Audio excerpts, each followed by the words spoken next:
આધાર card issue કરતી agency unique identification authority of India હવે આધાર કાર્ડમાં મોટા પાયે ફેરફારો કરશે.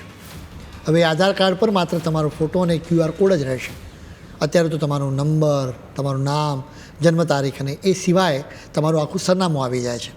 તમે અનેક જગ્યાએ તમારું આધાર કાર્ડ આપતા હશો, એટલે અનેક જગ્યાએ તમારી એ વિગતો પહોંચી જાય છે, એટલે તમારી પ્રાઇવસીને જોખમ ઊભું રહે.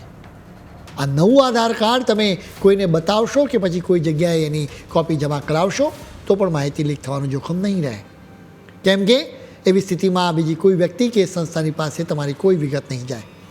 ખાસ કરીને હોટેલ, સિમ કાર્ડ વેચનારાઓ, કોન્ફરન્સ અને સેમિનાર યોજનારાઓ તમારા આધાર કાર્ડની નકલ કરીને તેનો દુરુપયોગ નહીં કરી શકે.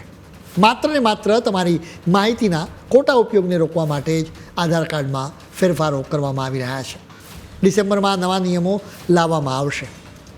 યુનિક આઇડેન્ટિફિકેશન ઓથોરિટી ઓફ ઇન્ડિયાના CEO ભુવનેશ કુમારે એક પરિષદમાં કહ્યું હતું કે એક વિચાર પર કામ થઈ રહ્યું છે કે આધાર કાર્ડ પર કોઈપણ વિગતો છાપવાની જરૂર શું છે.